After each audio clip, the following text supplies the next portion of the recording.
दोस्तों, जब मैं तैयारी के दिनों को याद करता हूँ, जब कभी ये टाइटल मेरे आँखों के सामने आता था, the God of small things, तब मैं समझा करता था कि शायद ये कोई रिलीजियस नॉवेल होगा क्योंकि इसका टाइटल ही ऐसा है, गॉड शब्द इसमें शामिल है। लेकिन जब इसको पढ़ा गया है, तब मेरे समझ में आया कि ये नॉवेल कितना ज़्यादा कॉम्प्लेक्स और just opposite to its title है। वैसे गॉड का यहाँ जो सिंबल है, वो हमें समझ में आएगा इसकी कहानी जानने के बाद।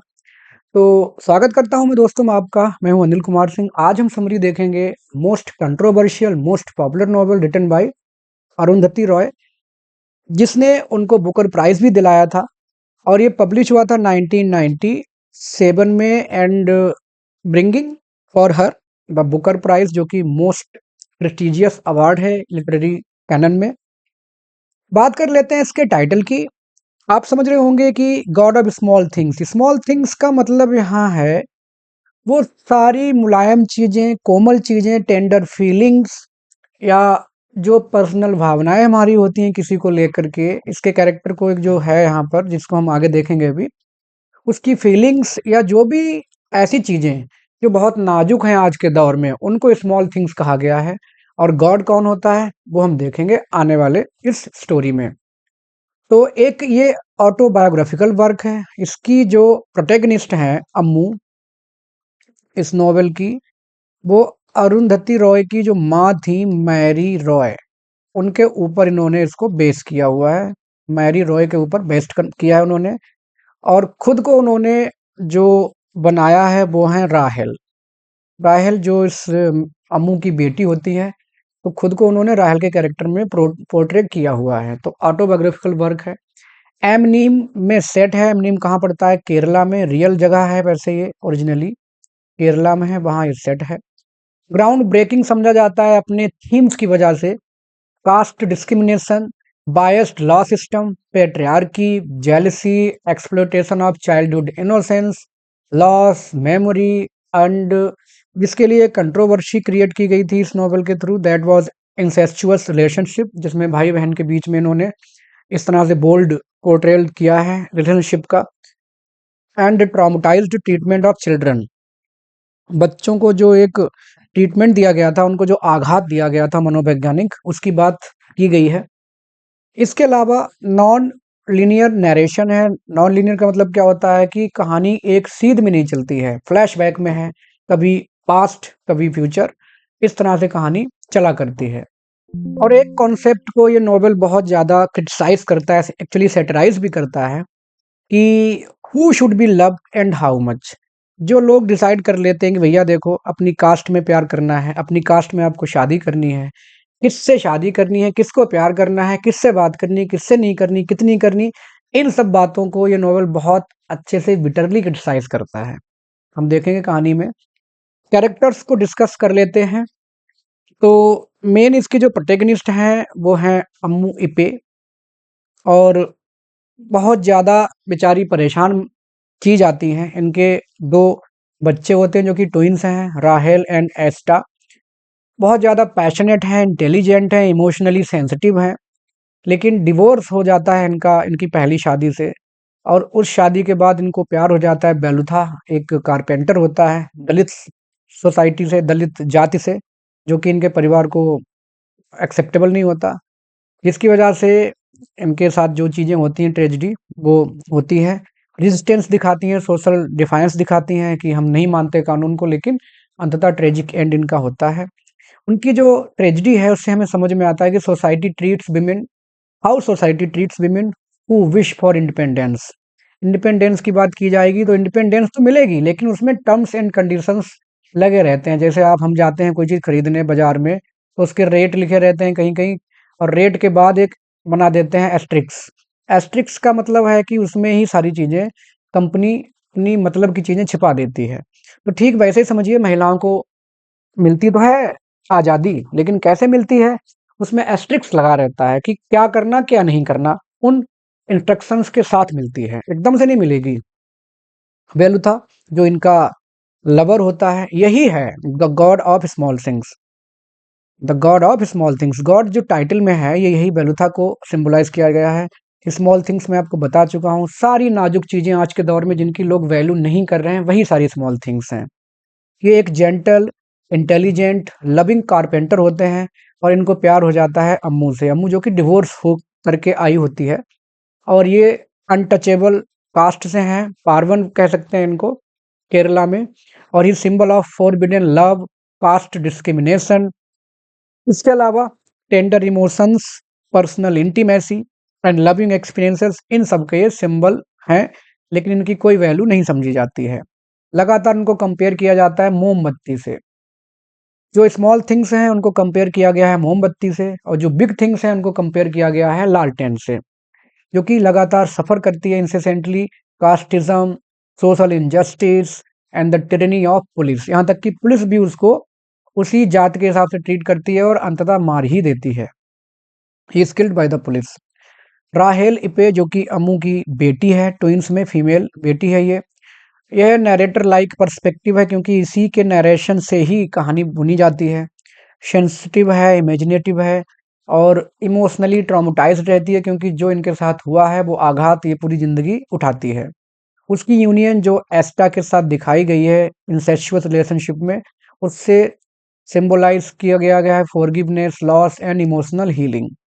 एस्टा इपे जो इनका भाई होता है ट्विन में, ट्विन ब्रदर राहेल का, उसे भी ट्रॉमा मिला है क्योंकि किस तरह से पुलिस ने उसको उकसाया, डराया, धमकाया कि बोलो कि बेलुथा ने क्राइम किया है। तो मजबूरी में वो बोलता है और उसी के साथ वो पूरी ज़िंदगी साइलेंट हो जाता है। एक बार जो झूठ बोलता है पुलिस के सामने, उसके बाद वो बोलना ही छोड़ देता है।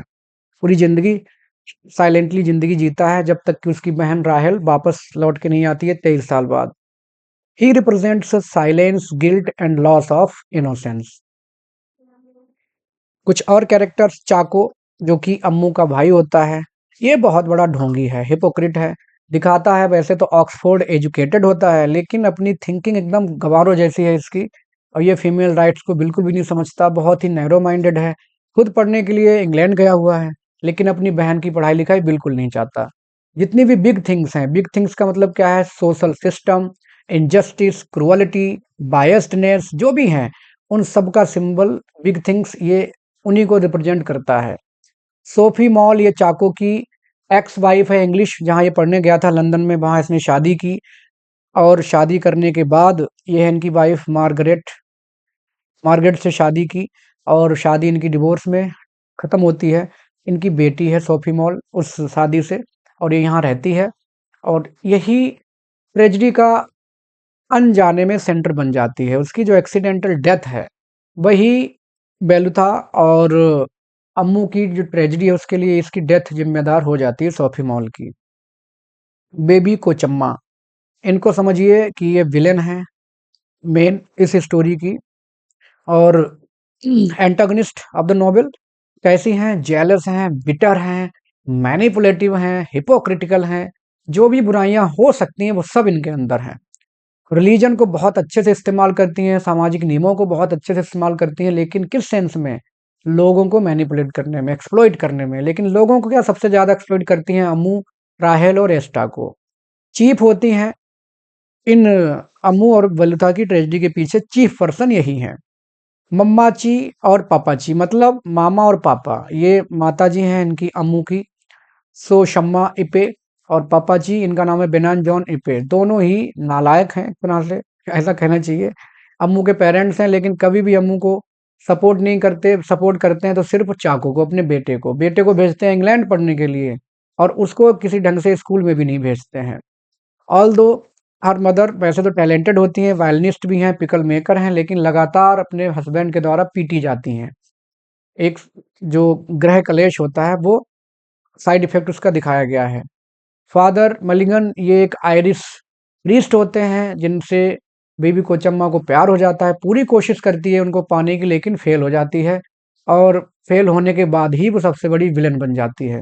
तो हम कह सकते हैं कि फादर, मजाक में कहा जा सकता है कि फादर मलिंगन ही वो फैक्टर हैं जिसकी वजह से बेबी कोचम्मा के अंदर सारी विलनी आई थी, सारी बुराइयां आई थी।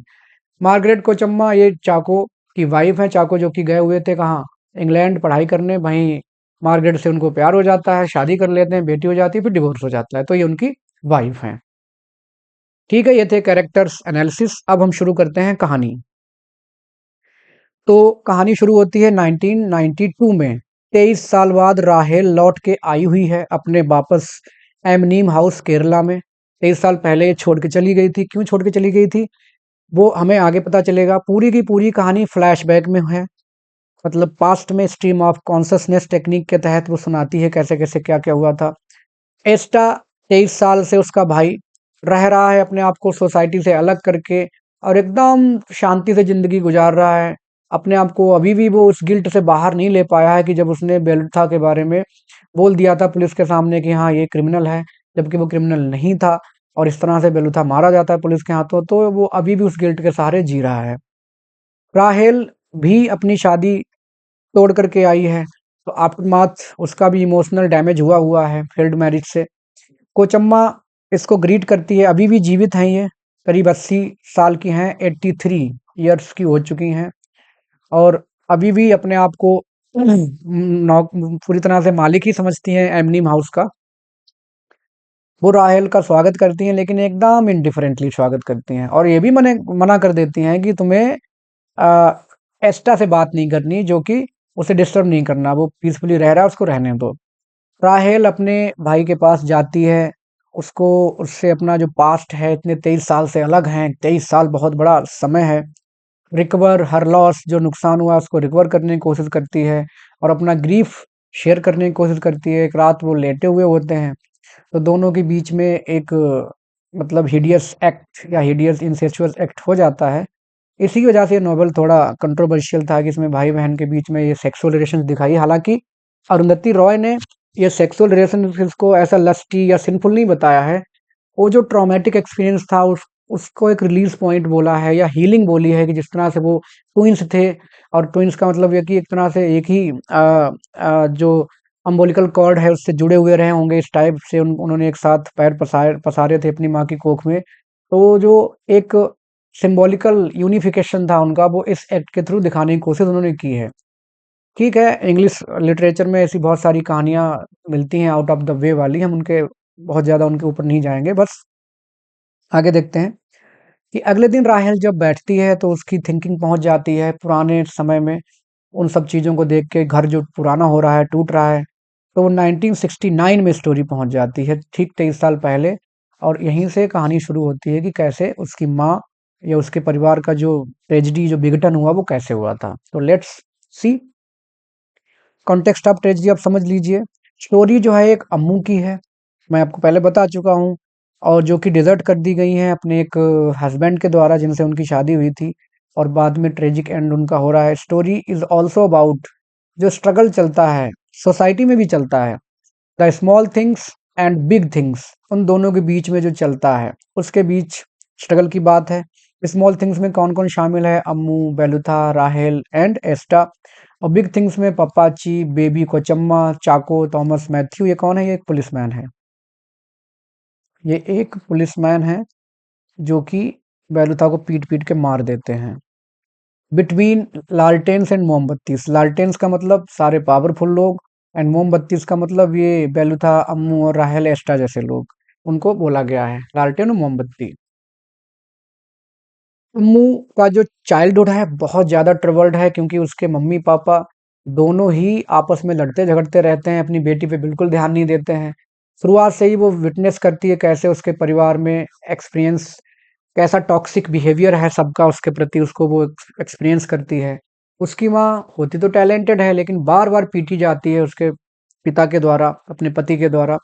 इतना पीटी जाती है कि अम्मू के मन पे एक असर सा पड़ जाता है। वो भागना चाहती है वहां से कि कैसे मैं यहाँ से भागूं। एक दिन वो अपने लिए जूते खरीद के लाती है, बहुत अच्छे, बड़े प्यार से खरीद के लाती है, लेकिन इसके पापा गुस्से में उन जूतों को भी फाड़ फूड़ के फेंक देते हैं। कुल मिला के वो उसकी टेंडर फीलिंग्स को हर्ट करने के लिए काफ़ी था।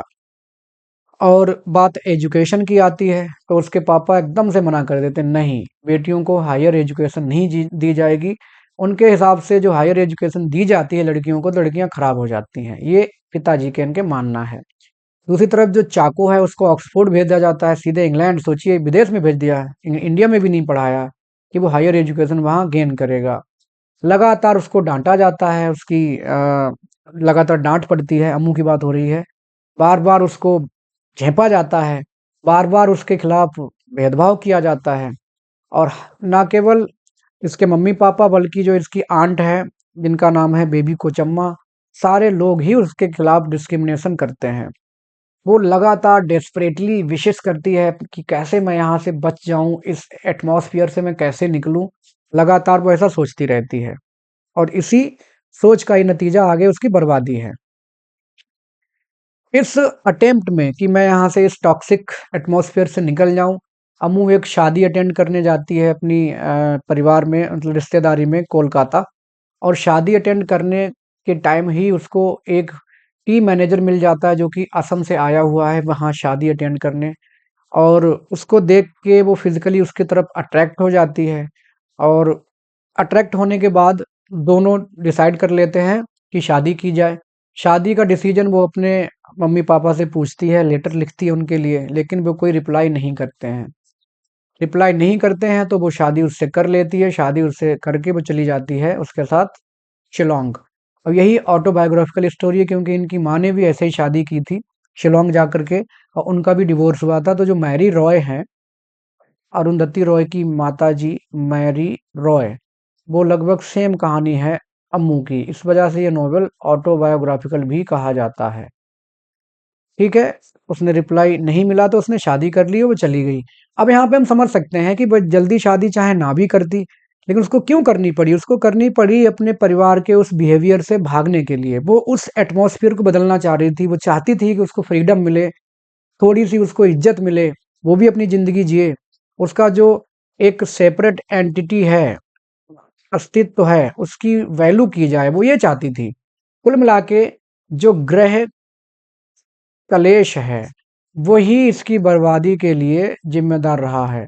हम लोग भी कई बार न्यूज़ पढ़ते हैं, देखते हैं कि जिन घरों में लड़ाइयाँ होती हैं, बहुत ज़्यादा विवाद, तमाम चीज़ें, उन घरों के बच्चे अक्सर बेचारे बिगड़ जाते हैं। बिगड़ सेंस ये है कि उनको वो वैल्यूज़ नहीं मिल पाती जो उनको मिलनी चाहिए और वो भटक जाते हैं, गलत संगति में पड़ जाते हैं।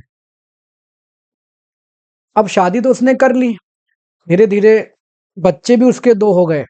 लेकिन जल्दी ही उसको ये महसूस हो गया कि उसका डिसीजन जो था शादी करने का इस इंसान से बहुत ज़्यादा गलत था, वर्स्ट डिसीजन था।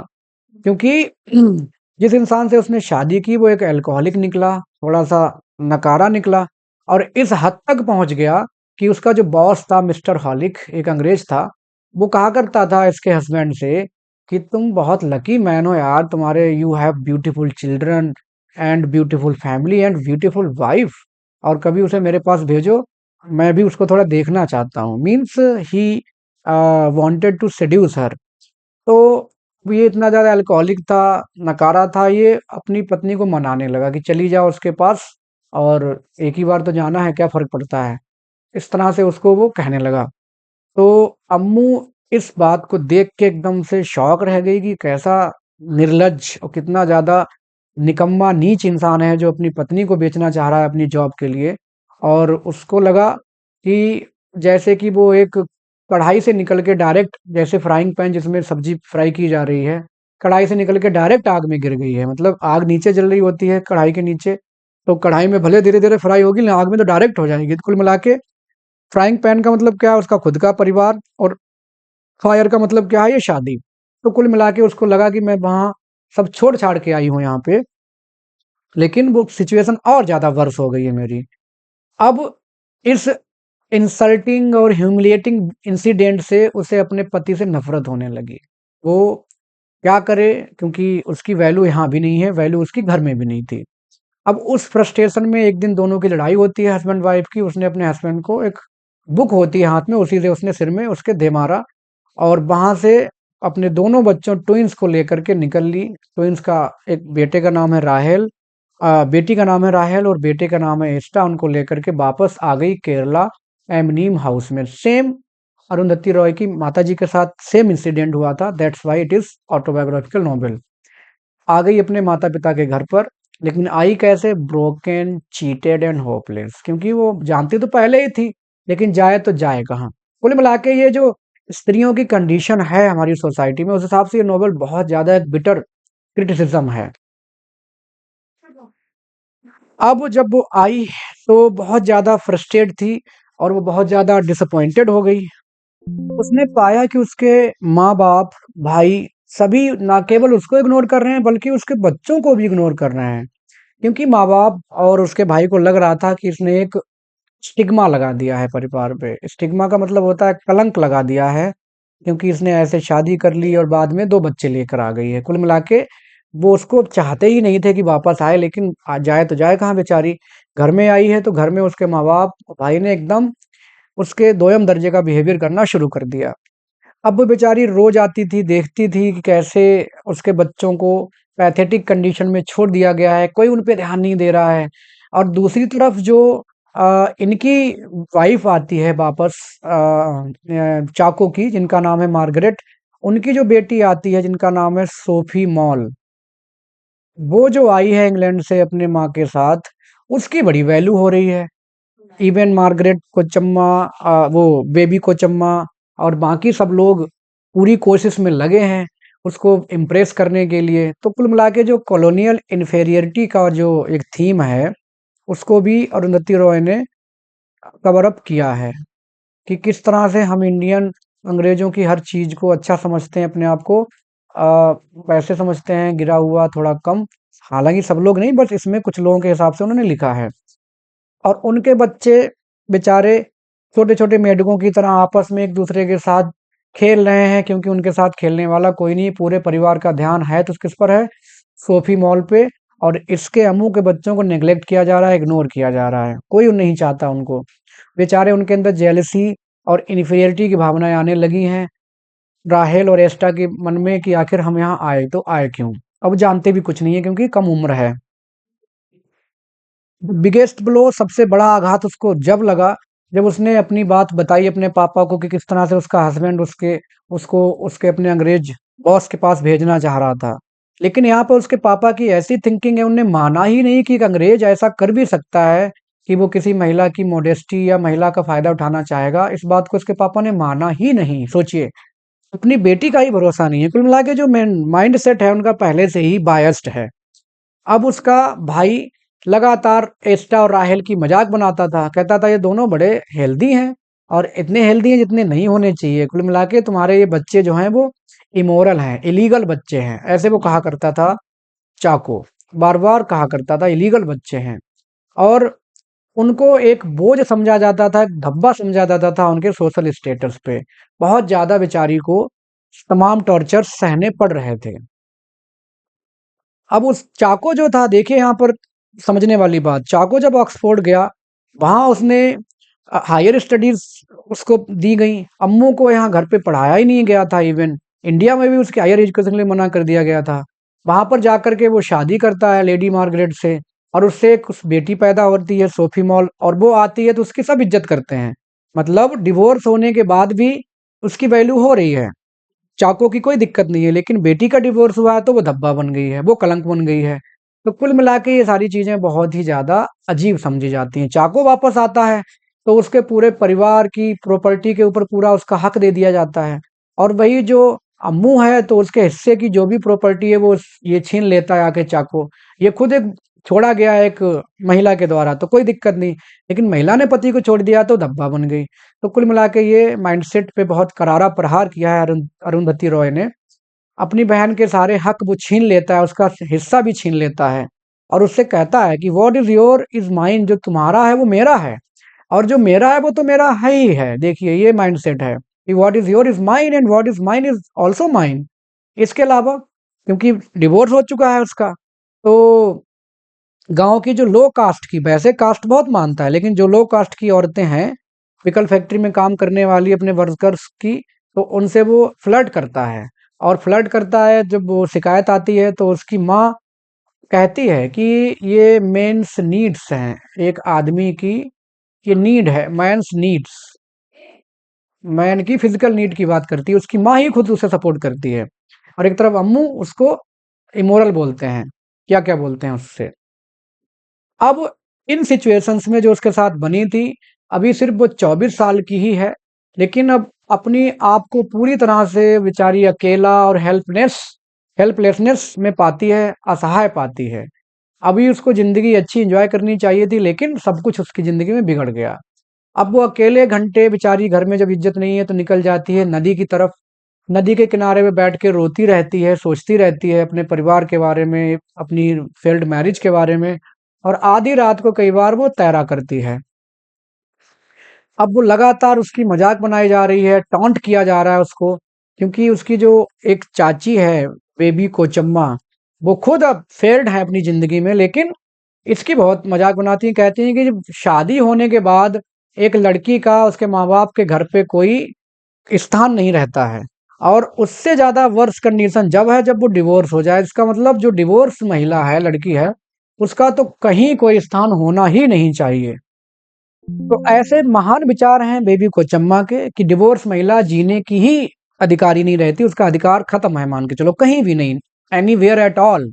ये महान थिंकिंग है एक महिला के प्रति। अब ऐसी सिचुएशन में बेचारी पूरी तरह से असहाय थी, उसे कोई भी नहीं दिख रहा था उसके आसपास जो उसको कंसोल कर सके। ऊपर से उसके साथ दो बच्चे भी हैं, राहेल और एस्टा। उनकी रेस्पॉन्सिबिलिटी ही उसके कंधों पर है। फैमिली में उसकी कोई वैल्यू है नहीं। सोसाइटी में भी उसकी फैमिली हिस्ट्री को लेकर के एक धब्बा माना जा रहा है उसके प्रेजेंस को। तो करे क्या? इन्हीं सब सिचुएशंस में वो जब नदी पे जाया करती थी, तभी वहां पर उसको दिखता है वेलुता। वेलुता कौन है? ये एक कारपेंटर है तो ये दलित दलित समुदाय से है, जिसको हम जानते ही हैं अनटचेबल कम्युनिटी से है। लेकिन ये होता बहुत ज्यादा एडवांस है, और ये जर्मन एक इसके गुरु जो थे वो जर्मनी के थे, और उनसे इसने आर्ट सीखी है, या जो क्राफ्ट्समैनशिप सीखी है फर्नीचर के फील्ड में, कारपेंट्री में, वो इसकी बहुत ज्यादा वैल्यू है। बेबी कोचम्मा और मम्माची सब तारीफ करती हैं कि अगर ये दलित ना होता तो कितना अच्छा होता, लेकिन दलित है तो और बात है। इसके अलावा जो दलित समुदाय से, जिस समुदाय से ये है, इसको आप जो समझना चाहें पढ़ लें। पारवन पढ़ें या पैरवा पढ़ें, मुझे नहीं पता, एक्चुअली केरला का टर्म है ये, स्पेलिंग यही है। इस समुदाय से ये था। तो इस समुदाय के लोग ऐसा समझे जाते थे कि जब वो निकलें तो झाड़ू लगाते हुए निकलें, और झाड़ू लगाते हुए कहाँ चलें? वो पीछे पीछे चलें, मतलब ये झाड़ू लगाते लगाते ऐसे से चलें जिससे कि उनके फुटप्रिंट्स भी ना नहीं बनने चाहिए। अगर आगे बढ़ेंगे तो फुटप्रिंट्स पीछे बन जाएंगे, तो पीछे जब आएंगे तो फुटप्रिंट्स नहीं बनेंगे, जिससे कि आने और उच्च वर्ग के लोग उनके फुटप्रिंट से बच करके रहेंगे, और वो पवित्र नहीं हो पाएंगे, वरना उनके फुटप्रिंट से वो अपवित्र हो सकते हैं। ये इन बातों का विरोध करता था, ये रेवलियस था थोड़ा सा।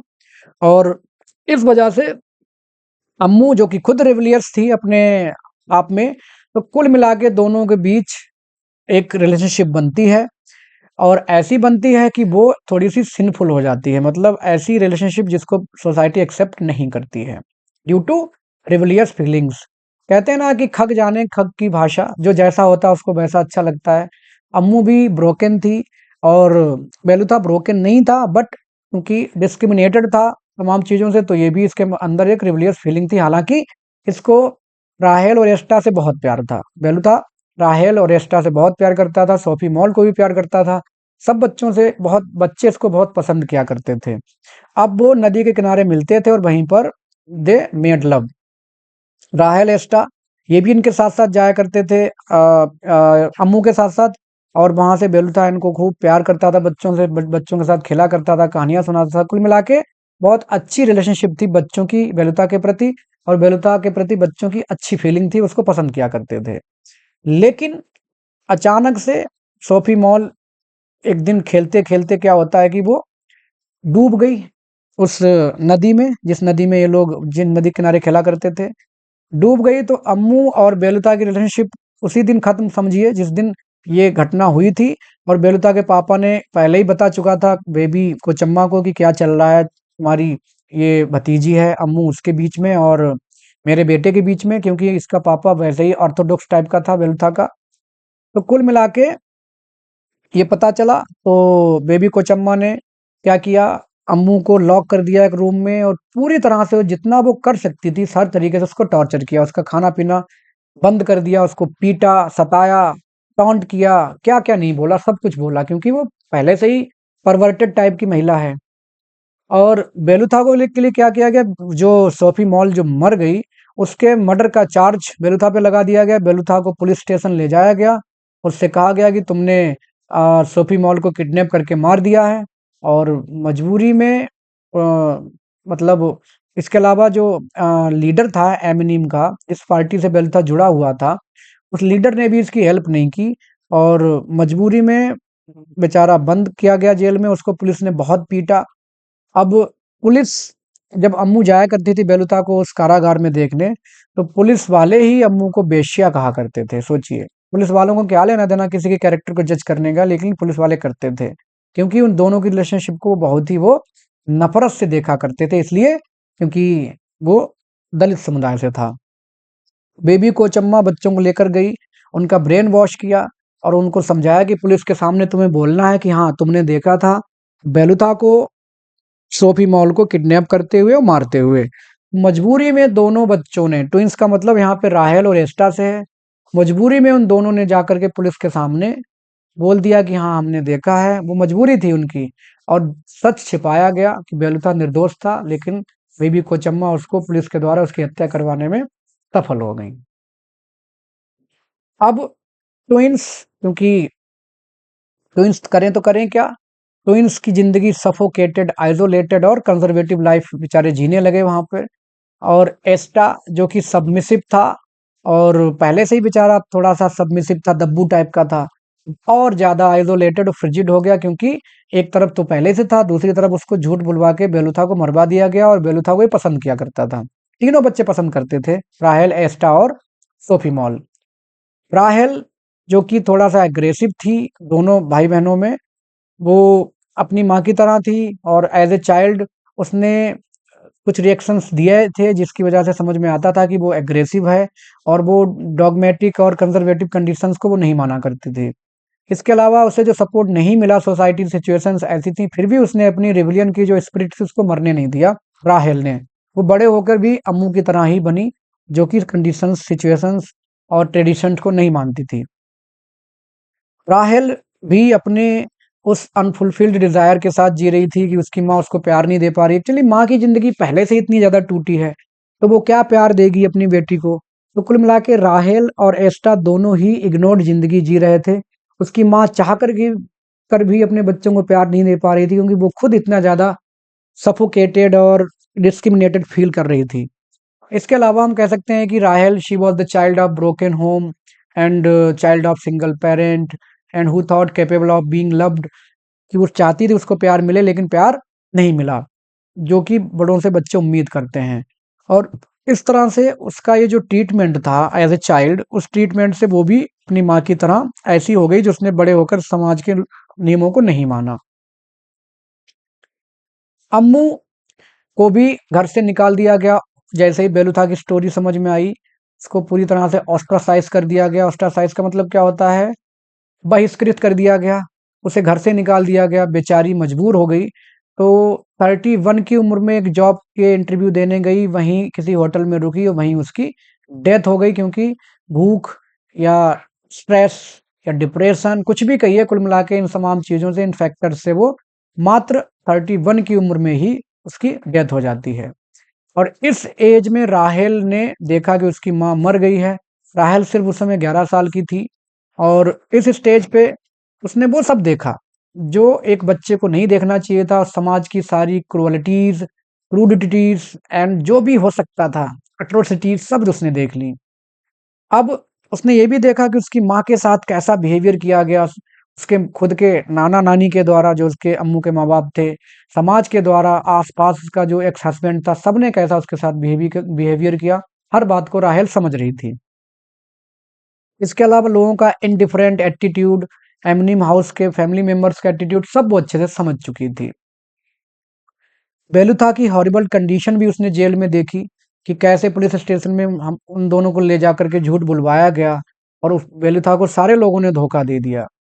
सिर्फ अम्मू साथ दे रही थी लेकिन अम्मू की चली नहीं, तो सारे लोगों ने ही उसको धोखा दिया, उसको मरवा दिया गया।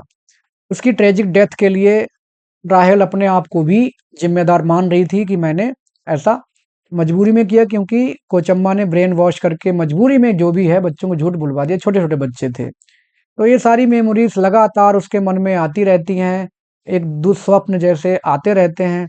और उसकी अपनी माँ की मौत के बाद वो कभी एक स्कूल कभी दूसरे स्कूल, में गई और धीरे-धीरे बड़ी होने लगी, लेकिन उसका जो करियर था वो अनसक्सेसफुल मैट्रिमनी मतलब अनसक्सेसफुल, उसने शादी की, उसका भी डिवोर्स हुआ, लेकिन इन मेमोरीज़ को वो भूल नहीं पा रही थी कि चाइल्डहुड उसका कैसा गुज़रा है एमनीम हाउस में। कुल मिला के उसकी माँ की डेथ के बाद राहेल की ज़िंदगी भी, राहेल और एस्टा दोनों की ज़िंदगी बस ट्रेजेडी बन के रह गई।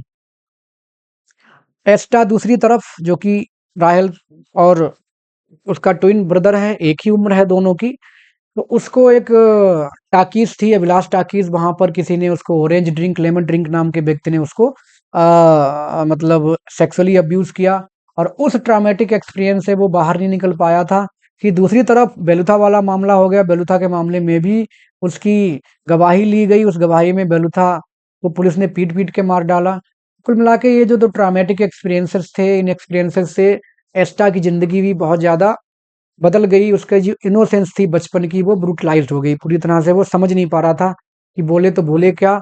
और वो पूरी ज़िंदगी अपनी बाद की ज़िंदगी में अपने आप को गिल्टी ही समझ रहा था कि उसने एक निर्दोष आदमी को मरवाने में, उसकी ज़िंदगी ख़त्म करवाने में उसने अपना योगदान दिया, ऐसा वो सोच रहा था लगातार।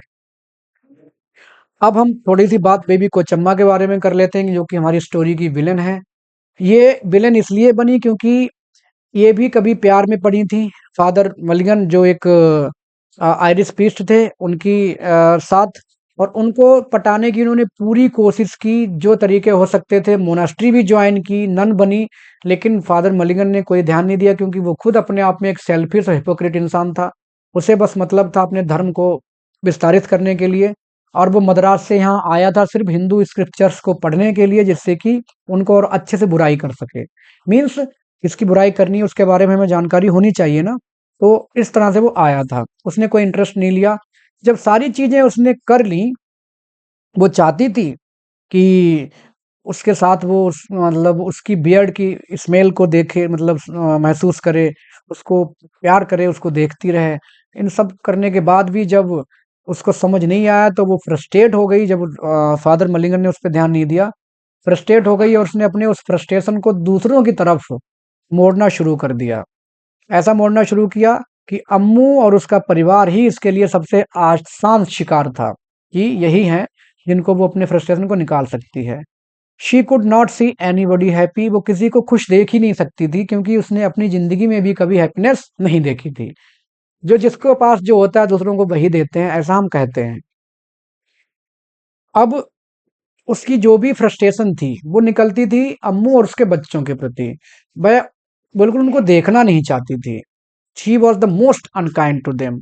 इसके अलावा उसने अम्मू और बेलुथा दोनों के प्यार को परवान नहीं चढ़ने दिया, क्योंकि वो खुद खुद अपने प्यार को परवान नहीं चढ़ा पाई। जब उसको जो चीज नहीं मिली है तो वो दूसरों को क्यों ऐसा करने देगी, है ना? She couldn't let others also do the same, क्योंकि वो खुद नहीं कर पाई, उसको खुद उसका प्यार नहीं मिला।